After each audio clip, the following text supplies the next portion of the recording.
Another day of talking about building your business credit. My name is Ray Fleming with the Wise Guys and Ties, and today we're going to be talking about how to write a traditional business plan. This is one of those things that is absolutely crucial to having a successful business and being able to access funding on all different levels, especially when you get into the upper division and wanting to seek out some small business administrative backed loans and lines of credit. They are definitely going to want to see your business plan as well as many potential partners, lenders, and investors. And I've been getting this question a lot. How do we write a business plan? Well, first, let's talk about when you're writing a traditional business plans help you run your business. A good business plan guides you through each stage of starting and managing your business. You'll use your business plan as a roadmap on how to structure it, run it, and grow your new business or your existing business if you haven't already made a plan with it. It's a way that you can think through the key elements of your business. Now, business plans can help you get funding or bring on new business partners. Investors want to feel confident that you'll be making a return on their investment. Your business plan is a tool that you will use to not only educate, but convince people that working with you, investing into your company is a smart choice. Now, pick a business plan that works for you. Today, we're going to talk about one of two, and later this week, we're going to actually be doing another training on the other type of business plan, but there's really no right or wrong way to write a business plan. What's important is that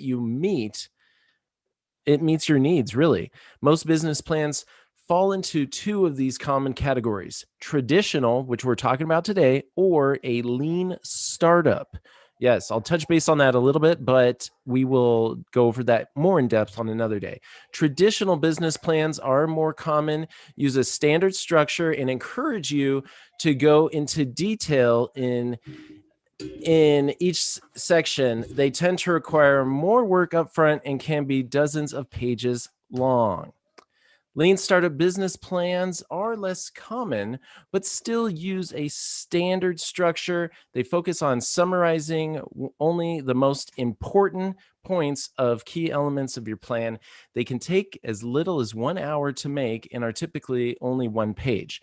So today, as we talk about traditional business plans, these are pretty extensive. These take time to develop and go through. And also, as we go through this today, I'm going to show you an example business plan to really help you understand the key aspects that we're going to be going over today. So as a high view traditional business plan, this is the type of plan that's very detailed, takes more time to write, and is comprehensive. Lenders and investors commonly request this type of plan. Now, something that is not as common is the lean startup plan. This type of plan is just the high level focus, fast to write, contains only key elements. Some lenders and investors are going to ask for more information. So, as we dive into the traditional business plan format, you might prefer a traditional business plan format if you're very detail oriented. You want a comprehensive plan, or you plan to request financing from traditional sources. Now, when you write a business plan, you don't have to stick to the exact business outline. Instead, use the sections that make the most sense for your business and your needs. Traditional business plans use some combination of these 9 sections that we're going to be going through. The very first is the executive summary. Now, in the executive summary, what you're going to want to do is briefly tell a reader about your company and why it will be successful. Include not only your mission statement, but your product or service, basic business information on your company's leadership team, employees, location. We should also include financial information and high-level growth plans that you plan to ask for, or I should say, if you plan to ask for financing. So let's take a look at this. Now, today, as I explain this, I'm going to be going over an example of Wood Grain Toy Company. This is an example business plan that I received from the Small Business Administration.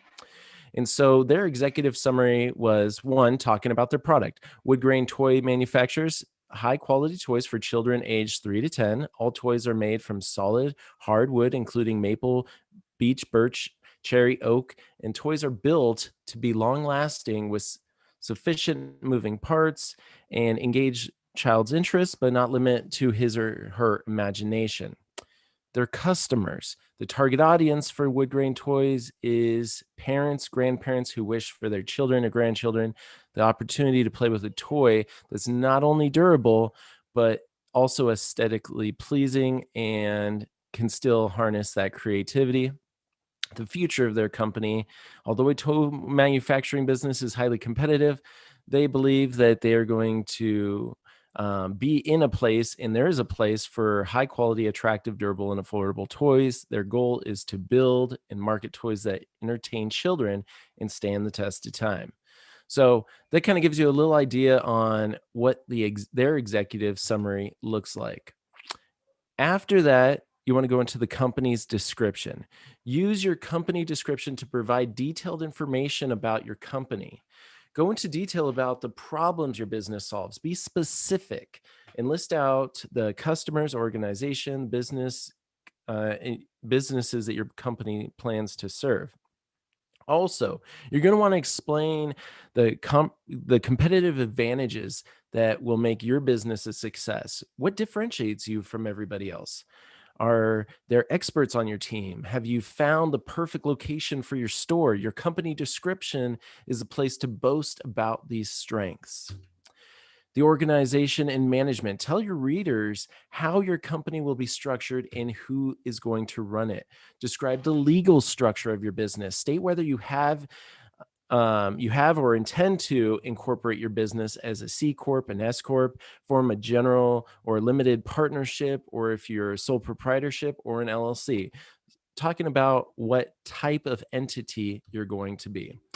Use an organizational chart to lay out who's in charge of what your company does.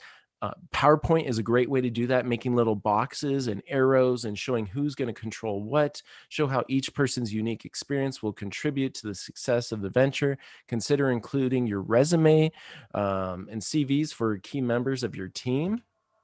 So if we look at Wood Grain Toy Company, their company description, they have a mission statement listed here: to build and sell high quality toys that will be cherished and handed down from generation to generation. Their principal members are Andrew, he's the owner designer, the primary builder. We have Jane, she's the business manager, the bookkeeper. There's Bill and Hulin, which are going to be builders, assemblers, and painters. Mickey, he's the webmaster, he handles the shipping, also, any type of special orders. And then the legal structure. Wood Grain Toys is a limited liability company, an LLC. So that really gets everything that your investors, partners, potential lenders need to know. These are key things that they're going to want to ask for. So after you have that, the next thing, so the third step is going to be market analysis. You'll need a good understanding of your industry, the outlook, the target market. Competitive research will show you what other businesses are doing, what their strengths are. In your market research, look for trends, themes. What do successful competitors do? Why does it work? Can you do it better? Now's the time to answer these questions. Remember, in your business plan, somebody's going to take a look at this, and you need to get across your whole vision, your whole goal in these documents. And whether you're submitting this by paper or you're building a presentation, this is your opportunity. You most likely, with that person, will not get a second chance to actually show them and pitch your idea. So let's go back to Wood Grain Toy Company. Let's take a look at what they said for their industry. So Built Right Toys will be a part of the toy manufacturing industry. Currently, wooden toys are considered a niche market comprised of different sized companies. The largest companies such as Plastic Toys and Metal Happy Toys, large innovators in the products, are offered internationally. Some companies sell locally, either in shops, crafts, or fairs online. Okay, so it's giving a little background of which companies are doing what. Now look at the industry in the whole. It says this industry is currently suffering from economic recession as consumers are spending less on non-essentials. However, industry revenues increased by $1.2 million in the second quarter of 2012. This means that there's potential growth of the as the economy recovers. So this is something that was coming out of the last downturn or recession, cater to that to what's taking place now. Hey, because of what happened in the shutdown, moving forward in the business, as these new opportunities open up, how is that going to affect your business model? And then detailed description of your customers. What I like to say about this is think about hunting. Now, if you're hunting, are you just going to run out there and start popping off rounds? I mean, I'm not a hunter, but I know a lot of folks that do. I know that they just don't run around in the forest just randomly shooting off a bunch of shotgun buckshot rounds and hoping that they hit something. No, what they're doing is they're focused. They know exactly what they're going for and they're shooting at a specific target audience. They could even be hunting a certain animal, but they won't necessarily, they have a certain size, age, look and everything, and they know what they're looking for, and you're going to have much more success if you really hone in on what you're looking for. So let's see what Wood Grain Toys says. Their detailed description of their customer is the two groups that the company plans to market to are parents aged 18 to 30 of young children and grandparents 60 to 75 of young children with an income range of $35,000 to $80,000 a year. Our target customers are interested in giving durable, well-made toys to their children and grandchildren to help foster creativity. Their value, quality, and their research of the products they buy. Their target market is willing to spend a little bit more money on the products of higher quality that last longer.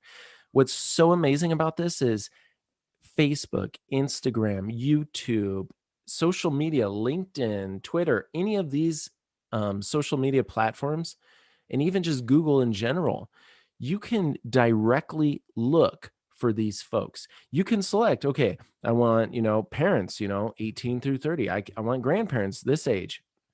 You can have a special advertisement that just goes to grandparents. A lot of these things are key components, and we'll get into that a little bit more in the marketing strategy, but it's very important to understand the more detailed you are, the more cost effective it's going to be when it comes to marketing. All right, so company advantages. Wood Grain Toys has the following advantages compared to its competitors. It's basic, practical design, non-toxic paints, parts, accessories, easy to assemble. All the components are manufactured in America. Boom, that's a big selling point right now. Quick 48-hour deliveries. Uh, High quality face-to-face interaction with customers at craft shows over their 3-state area. Good stuff. Okay, so after we get that, now what is the service or the product line that you're going into? We talked a lot about the product and what the business looks like, but now what are these actual services or products? Describe what you sell and what your services are that you offer. Explain how it will benefit your customers and what the product lifestyle looks like.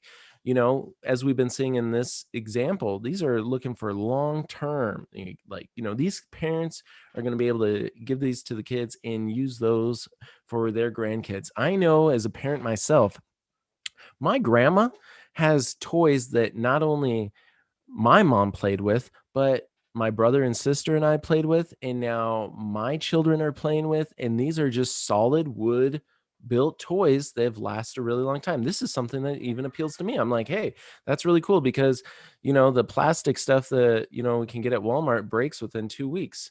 And so something that's durable and quality oriented is something that definitely appeals. So if you're looking to do research and development for your service or product, explain it in detail. That's a crucial aspect to this. And remember, there's a problem out there that needs to be solved. What is that problem and how does your business solve it? So let's take a look at the Wood Grain Toy Company. Products and services. Wood Grain Toy sells those wooden toys, but they have pickup trucks, dump trucks, biplanes, steam engines, city bus, tow trucks, flatbeds, sports cars, sedan. So, Obviously, a lot of small children use these. I believe a lot of the little boys tend to go more towards the trucks and the cars, but of course, all little children like those.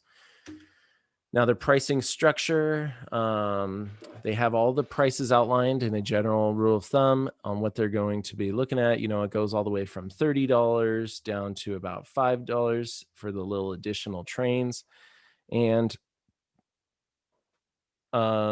like their product life cycle, all their current wood grain toys products are in production and inventory is being accumulated. So these things are in production. There's a demand that's going to be to some level, and that's how they're going to help control inventory. So marketing and sales, it's you got the business, you got the product. Now, how are you going to get it out to the market? There's no single way to approach a marketing strategy. Your strategy should evolve and change to fit your unique needs. Your goal in this section is to describe how you'll attract and retain customers. You'll also describe how a sale will actually take place. You'll refer to this section later when you're making financial projections.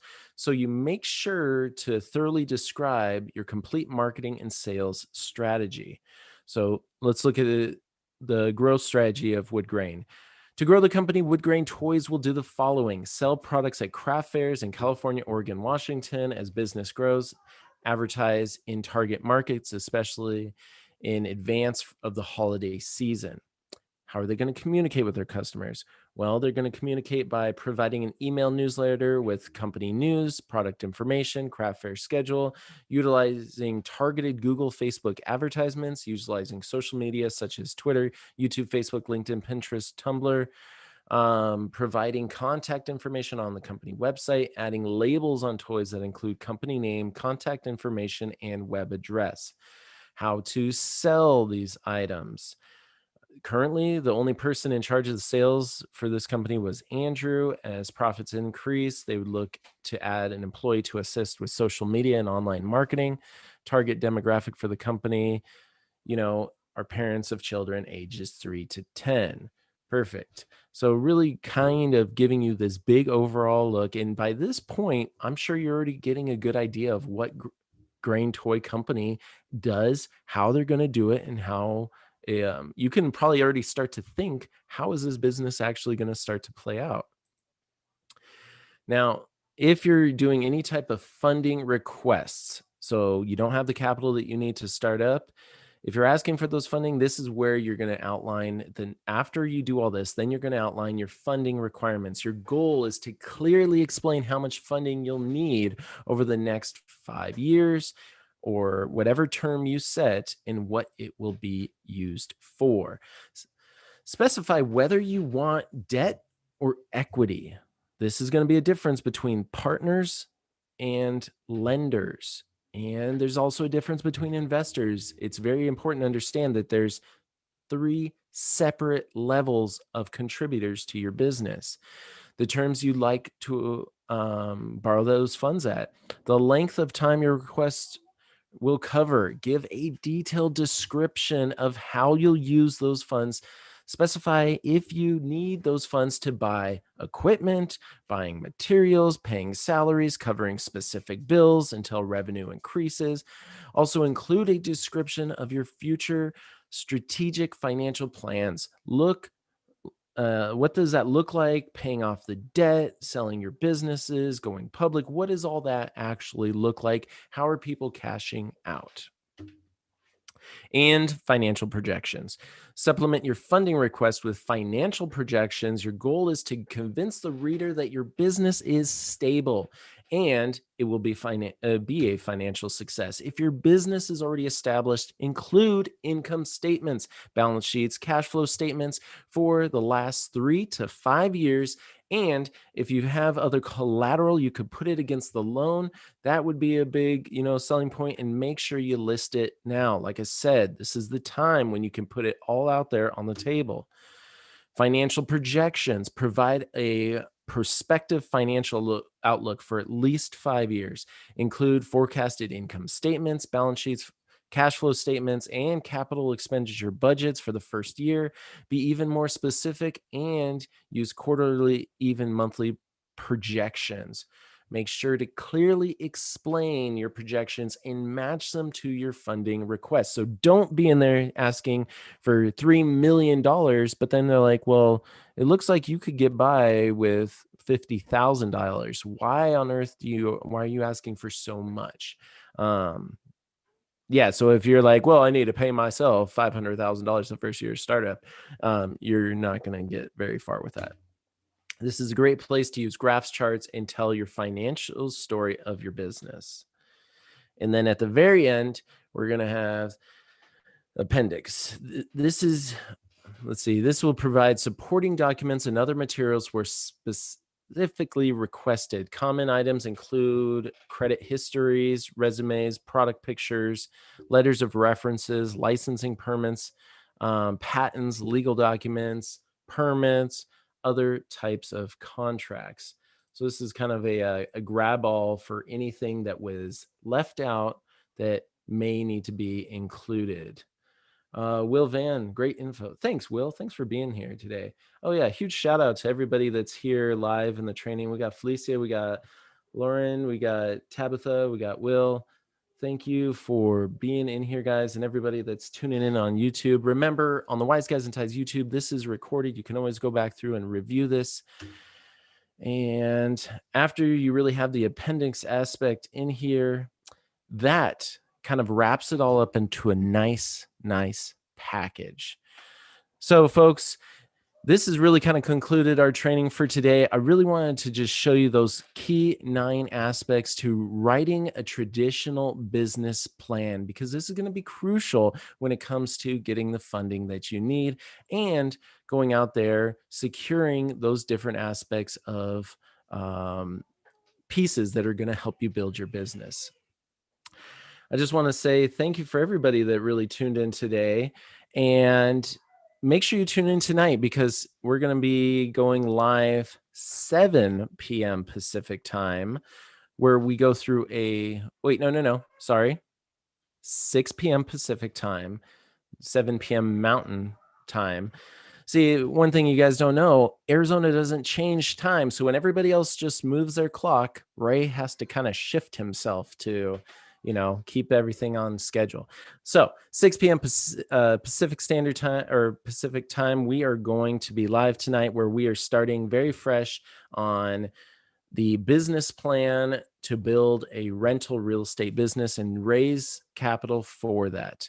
Other than that, reach out to us if you need help strategically figuring out what to do with your business, how to get the financing. I say be safe, enjoy the day. My name is Ray Fleming with the Wise Guys and Ties, and we look forward to helping you out. Good night, and God bless.